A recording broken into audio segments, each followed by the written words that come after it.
വാർത്തയിലെ സത്യത്തിലേക്ക് ഏവർക്കും സ്വാഗതം.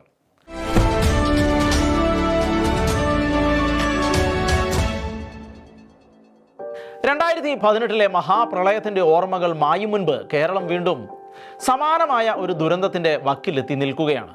മണിക്കൂറുകൾക്കുള്ളിൽ 100 കണക്കിന് മില്ലിമീറ്റർ മഴ, മിന്നൽ പ്രളയങ്ങൾ, ഉരുൾപൊട്ടലുകൾ, നദികൾ കരകവിഞ്ഞ് ഒഴുകുന്ന കാഴ്ചകൾ, അങ്ങനെ ആശങ്കാകുലമായ മറ്റൊരു ഘട്ടത്തിലേക്ക് കേരളത്തിലെ ജനങ്ങൾ എത്തിച്ചേർന്നിരിക്കുകയാണ്.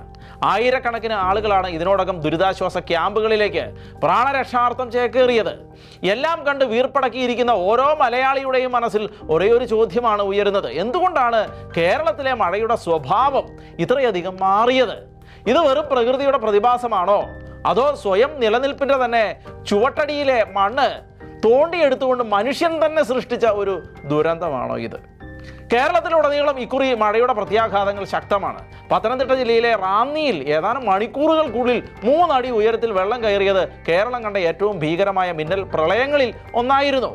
വടശ്ശേരിക്കരയിൽ 24 മണിക്കൂറിനുള്ളിൽ 339 മുതൽ 361 മില്ലിമീറ്റർ വരെ മഴയും ലാഹയിൽ 250 മില്ലിമീറ്റർ മഴയുമാണ് രേഖപ്പെടുത്തിയത്.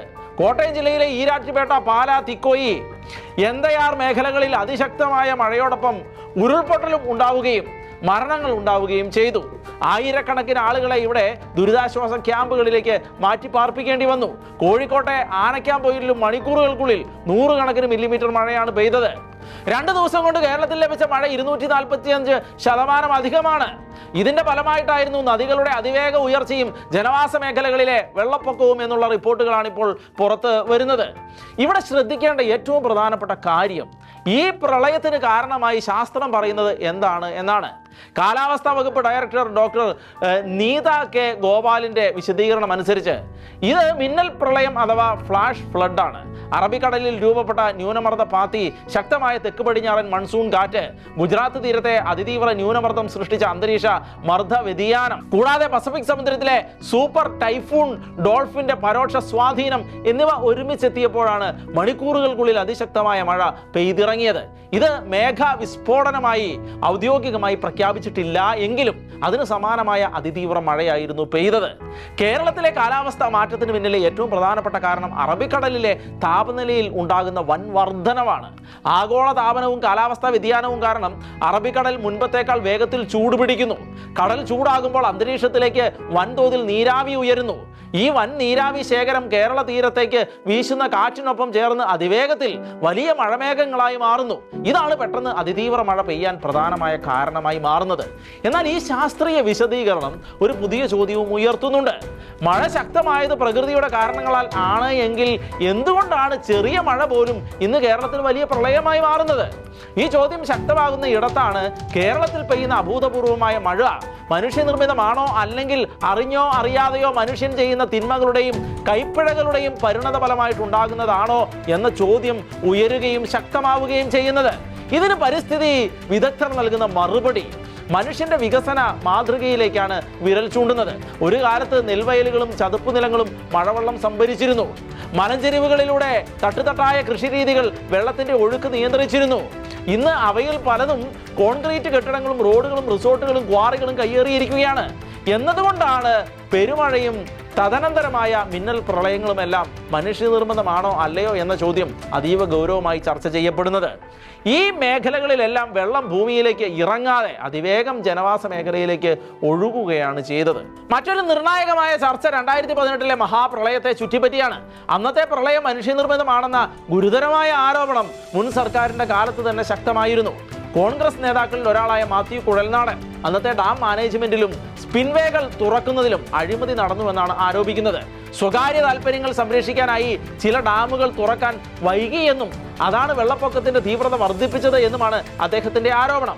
ഇതിനായി അദ്ദേഹം ഒരു ഫോൺ സംഭാഷണവും പുറത്തുവിട്ടിരുന്നു. എന്നാൽ ഈ ശബ്ദരേഖ വ്യാജമാണ് എന്നും അത് കൃത്രിമ ബുദ്ധി ഉപയോഗിച്ച് സൃഷ്ടിച്ചതാകാമെന്നും ആരോപണ വിധേയരായ അന്നത്തെ മന്ത്രിമാരും അത് നിഷേധിക്കുകയുണ്ടായി. അതുകൊണ്ട് തന്നെ ഈ ആരോപണങ്ങൾ നിലവിൽ തെളിയിക്കപ്പെട്ട വസ്തുതകളല്ല.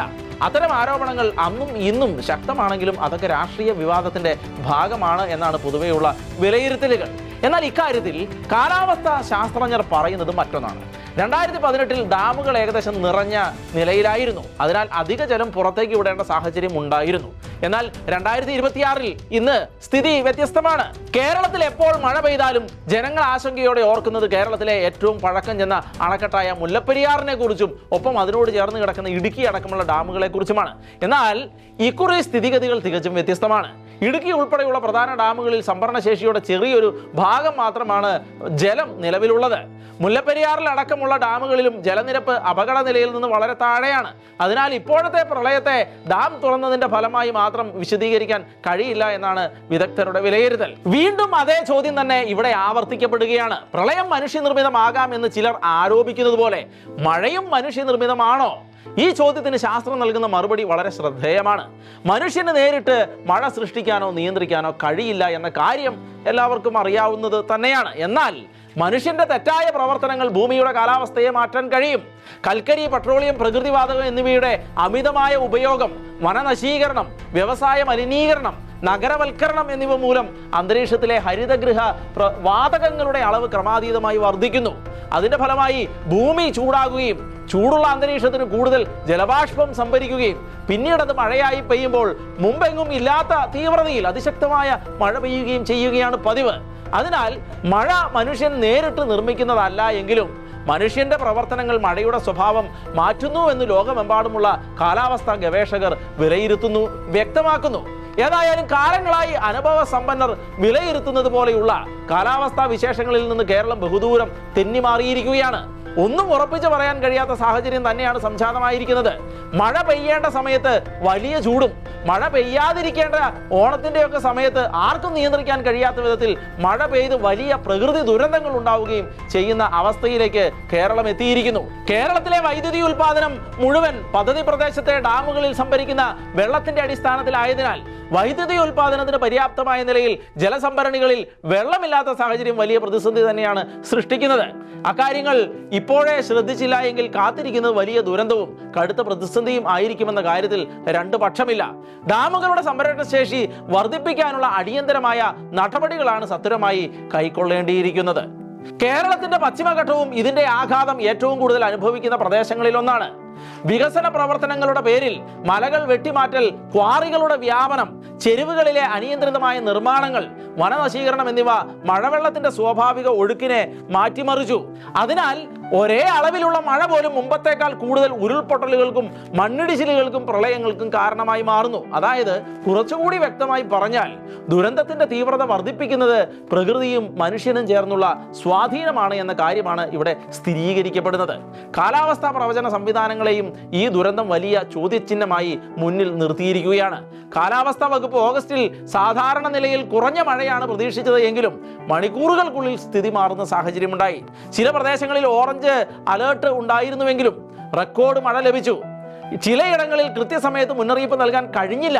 ചെറിയ പ്രദേശങ്ങളിൽ പെട്ടെന്ന് രൂപപ്പെടുന്ന ശക്തമായ മേഘസമൂഹങ്ങളെ കൃത്യമായി പ്രവചിക്കാൻ നിലവിലെ സാങ്കേതിക സംവിധാനങ്ങൾക്ക് ഇപ്പോഴും പരിമിതികളുണ്ട് എന്നാണ് വിദഗ്ധരുടെ വിലയിരുത്തലും വരുന്നത്. ഇനി കേരളം തിരിച്ചറിയേണ്ട ഏറ്റവും വലിയ പാഠം ഇതാണ്: മഴ തടയാൻ മനുഷ്യന് കഴിയില്ല, പക്ഷേ മഴ ദുരന്തമുണ്ടാക്കുന്നത് തടയാൻ കഴിയും. നദികളുടെ സ്വാഭാവിക ഒഴുക്ക് സംരക്ഷിക്കുക, വയലുകളും തണ്ണീർത്തടങ്ങളും തിരിച്ചുപിടിക്കുക, മലഞ്ചെരുവുകളിലെ അനധികൃത നിർമ്മാണങ്ങൾ നിയന്ത്രിക്കുക, ക്വാറികളുടെ പ്രവർത്തനങ്ങൾ ശാസ്ത്രീയമായ നിയന്ത്രണം കൊണ്ടുവരേണ്ടതാണ്. നഗരങ്ങളിലെ മഴവെള്ള നീക്ക സംവിധാനങ്ങൾ നവീകരിക്കേണ്ടതാണ്. ഡാം മാനേജ്മെന്റ് പൂർണ്ണമായും ശാസ്ത്രീയവും സുതാര്യവുമാക്കുക, കൃത്യമായ മുന്നറിയിപ്പ് സംവിധാനങ്ങളിൽ കൂടുതൽ നിക്ഷേപം നടത്തുക എന്നിവ ഇനി വൈകിക്കൂടാത്ത നടപടികളാണ്. കേരളത്തിലെ ഈ മഴ ഒരു മുന്നറിയിപ്പാണ്. പ്രകൃതി പ്രതികാരം ചെയ്യുകയല്ല, മറിച്ച് മനുഷ്യന്റെ തെറ്റായ ഇടപെടലുകളുടെ ഫലങ്ങൾ നമ്മെ ഓർമ്മിപ്പിക്കുകയാണ്. പ്രളയത്തെ രാഷ്ട്രീയമായി മാത്രം കാണുകയോ പ്രകൃതിയുടെ വികൃതിയോ ആയി കണ്ടാൽ പരിഹാരം കണ്ടെത്താൻ കഴിയില്ല. ശാസ്ത്രീയ സത്യങ്ങൾ അംഗീകരിക്കുകയും പരിസ്ഥിതിയോട് ചേർന്ന വികസന മാതൃക സ്വീകരിക്കുകയും ചെയ്താൽ മാത്രമേ വരും തലമുറയെ ഇത്തരത്തിലുള്ള ദുരന്തങ്ങളിൽ നിന്ന് സംരക്ഷിക്കാൻ നമുക്ക് കഴിയുകയുള്ളൂ.